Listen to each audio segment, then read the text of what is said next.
So what's up, guys? It's Friday. It's about 11:20 in the morning. So I covered for somebody else at work, so I actually get a 3-day weekend this weekend, and there's a drift event tomorrow. So I got some stuff I needed to handle today. So I gotta put these Westlakes onto my battles. So I haven't really shown you guys what wheels I have, but I got these battles 17 by 9.5 plus 15, and then the wheels I have on right now I have on the front and the back. These are Ambit RE02s, I believe, and they're 17 by 9 plus 15, so these are just a 1/2 inch wider. So I got Westlakes on these now, as you can see. I don't know if you can see or not, but they're SA07s. They're just cheapies. You can get them on, I got them on Amazon. I just buy them on Amazon, that's easy. And these right now that are on, since it's a 9 inch, I got two 15/45 17s, and then as you can see, these are two 25/45 17s. So the tire's a little bit taller because it's a little bit wider, not by much though. So anyways, I'm gonna probably rock those on the back for this event. Like, because I've been daily driving the S13 for the past like month or so, and yeah, they're kind of getting some camber wear on the back because of the welded diff and stuff. So anyways, yeah, we're gonna take care of that. I'm gonna do the oil change today. What else? I gotta stop by the bank, do a couple things. So yeah, I'll just kind of take you guys with me today, kind of do more of like a vlog style video. So here we go.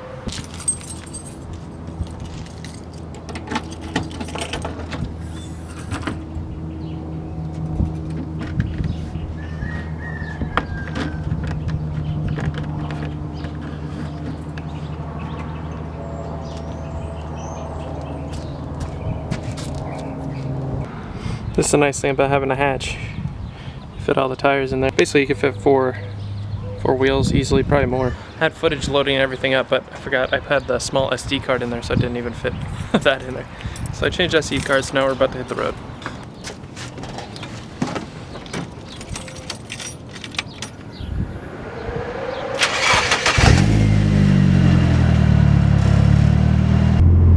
Get out. So let's get to the bank first, I think, and then we'll do the tires, and then we'll go to the auto parts store. The thing that's nice about driving at this time of day, it's only like 11:30, is that there's like nobody on the road anywhere. It's like perfect, and perfect to run some, let me turn up the, there you go. It's perfect to run some errands right now because there's like nobody out, you know. So if you run at like 3 p.m. or something, there's just like a ton of people starting from 3 p.m. to like 6, you know, everybody getting off work and stuff. So anyways, sorry, it's kind of hard to drive the stick with only one hand. So anyways, yep, on the way to the bank, get it done. Whenever you're driving, there's always that one guy driving 25 in the 35 zone, so gotta love it. Alright, so I just finished up what I needed to do at the bank, so now I think I might grab something to eat, then I'll hit the tire shop. Can I get a large Jamaica, please? So this is my favorite spot. I just grabbed lunch at, it's called The Stand, it's right here. It's on like 36 in Indian School. If you're ever in Phoenix, check it out, it's super good. Burgers and tacos, the bomb. Alright, so picked up my lunch. Haven't eaten yet, but I'll probably just swing by the tire shop first because they're usually pretty quick, and around this time of day there's like no one there. So I'll try and get the tires put on real quick, and then I'll probably eat. Then I'll swing by the auto parts store. I don't know if it's in focus or not. This is a little place I usually go to. They do it for like 20 bucks for a balanced and put on the tire, so to me that's pretty good. That's like 10 bucks a tire. So not pretty good price. There's a guy down the street from me, even closer, who's trying to charge me like 15 to 20 bucks per tire just to put it on and balance it. I'm like, nope. So this guy's super cool. He did my alignment once, put on my tires. All right, so just got back home. I decided I'm just gonna stop back home and so I can eat and take out the cash that I got out at the bank, and yeah, and then I'll hit the auto parts store. So anyways, I've already drank like half of my Jamaica, which from that place to stand, it's super good. So anyways, I'll probably just sit out here and eat, you know, so it's such a nice day out. Lunch status, check that out. Alright, just finished lunch. Man, I'm stuffed. So anyways, now I'll run to the auto parts store, grab some oil filter, I might grab some power steering fluid. I'm not sure what else I need, but yeah. Alright, so I just got to the O'Reilly's. I usually come here because it's super close to my house. So they usually have everything I need. So here's what I picked up. Got some 20W50 VR1. Got some this real purple octane booster, quick oil filter, and some just O'Reilly's brand power steering fluid. So pretty much the highest octane fuel that they have here, just for sale at the pump, is 91. So I like to throw in that because it says it boosts at 3 numbers, so that would be like 94. Extra precaution, just not to get any detonation or pre-ignition or anything like that. So I'll also show you guys, I changed the power steering fluid. I mean not the power steering fluid, the power steering line.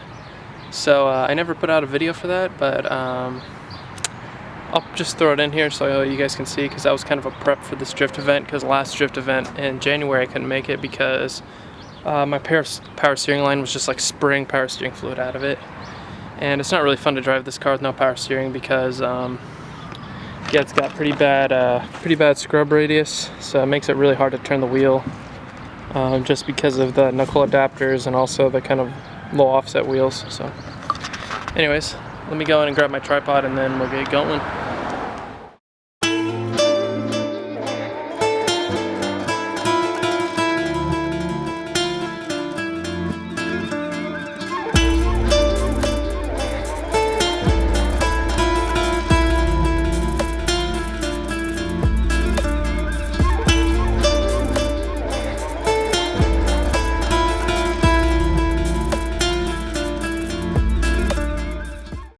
Fire extinguisher in the back of my hatch and it went off when I was driving apparently. And look at my sockets, they're all covered in fire extinguisher dust. Oh yeah. So the nice thing about having the remote oil filters, I don't even have to get under the car. I can just go through here with the 14 to undo the drain plug, and then cool. So while that's draining, that was a little bit more of a pain than I thought. I'm gonna take off the oil filter.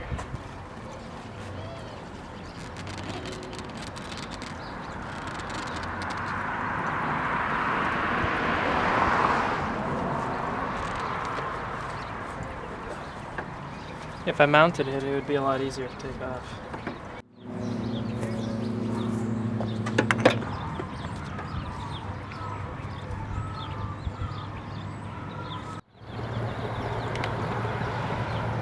Alright, so it's done draining, so I'm just gonna throw the plug in.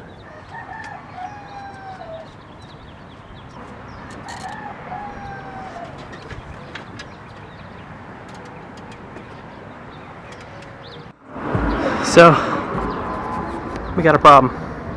That drain pan's been sitting outside for like a month, and the sun pretty much ate it away. So it's got a massive hole in the bottom. So, it's turned into like a bloodbath out here. I'm probably gonna have to get some like cat litter or something, because it's just like everywhere, there's oil everywhere. So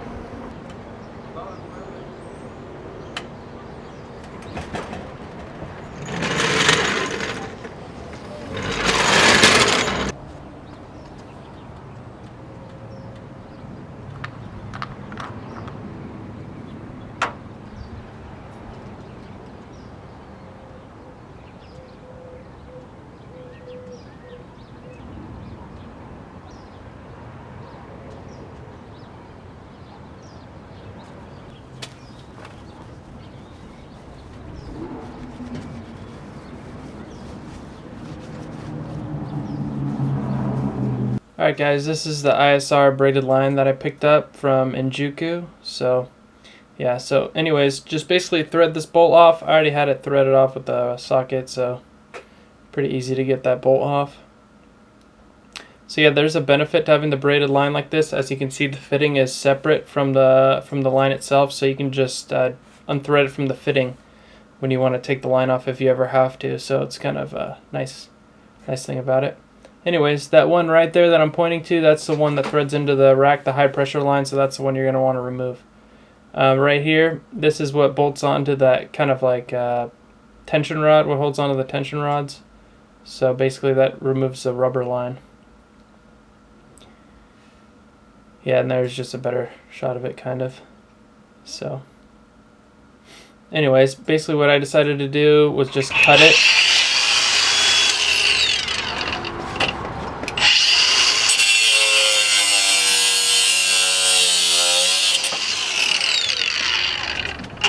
Just like that.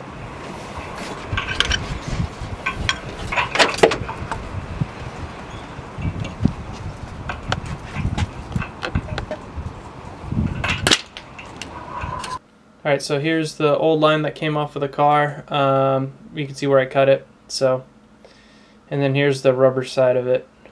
So there's some power steering for you. Anyways, here's the original fitting that went into the rack. And then here's the ISR one the fitting that goes into there. So there it is into the rack. Pretty easy to get on there. So here's a little trick I did. Since the open end of the wrench is hard to tighten the bolt, just use the close end and feed it through the line like that, and you'll be able to tighten it pretty easily. Anyways, last step is just thread it onto the fitting for the power steering pump, and that's pretty much done. Just tighten it up and check for leaks, fill up the reservoir. So yeah.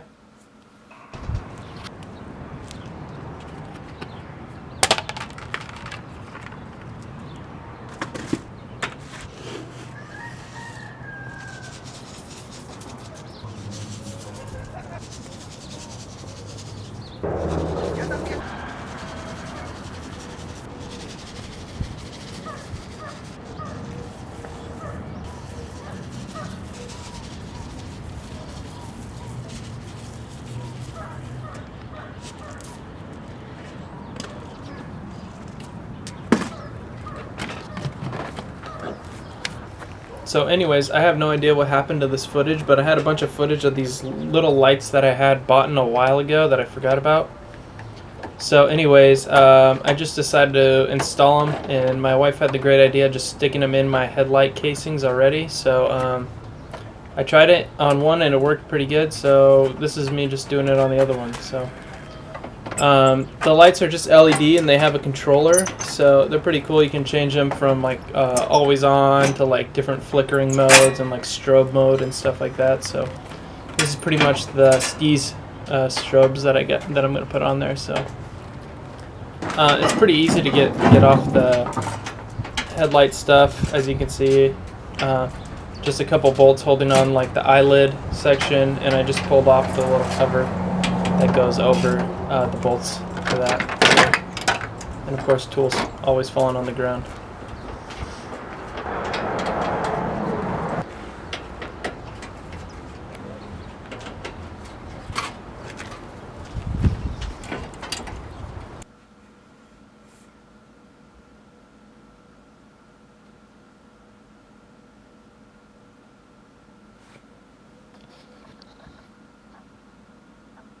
That was supposed to be held in with more bolts than that.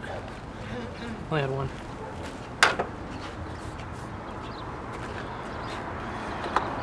Alright, so here's the little light.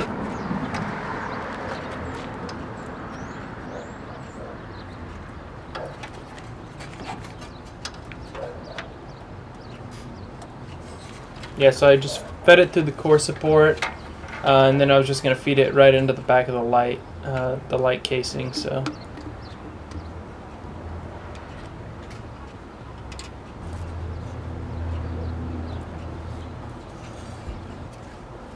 And there it is, right there. Sorry, my casing's kind of dirty. I think it has a small hole in it or something. Anyways, now it's just basically putting everything back.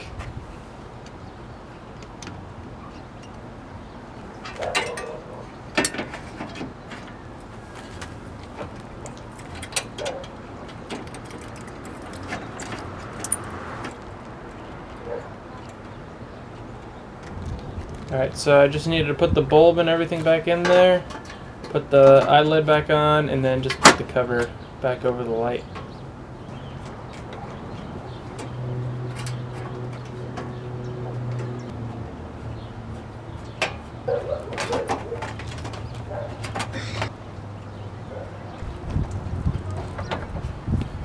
So here's the different modes. That's just it on, and then there's just like a flickering one, and then there's a couple other ones that like that strobe one, and then that's just another like flashing style one. So there's a couple different styles, kind of like it. So that's that. Alright, so I'm just gonna make sure, gonna do a final check, just to make sure I got everything. So I got my 2 wheels, got some power tools, I got like a grinder, drill, stuff in here, just in case. Got my regular hand tools, 2 jack stands, just in case, my jack, 2 helmets, extra wheels. I need to probably gonna grab the tripod. I got the camera right here. And then I need to grab the GoPro. I ended up putting the little case back onto the controller for the lights. Oops, let me see. Yeah, right there. So the buttons, like I said, I don't know what happened. Just in the sun, it kind of got warped. So you couldn't push the buttons anymore, so I just popped them out. So you can still push them if you stick something in there and push it. So anyways, right now it's just on the on mode. So yeah, I think I'm just going to grab the GoPro. Yeah, I'm bringing a extra like external battery for the GoPro because if you've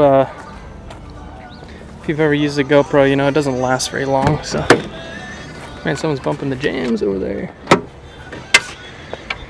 So, just leave it all locked. I'm gonna go inside, grab the GoPro, and yeah, we'll just be about ready. All right, guys. So that's all the prep work done. So we're gonna hit up the drift event tomorrow, and hopefully everything goes well. So yeah, so thanks for checking the vid. Sorry it was kind of long, and sorry if any part were boring. If they are, just let me know in the comments, because I'm just trying to learn and grow from my experiences and stuff. So anyways, thanks for watching. If you want to make me happy, hit the subscribe button. So thanks.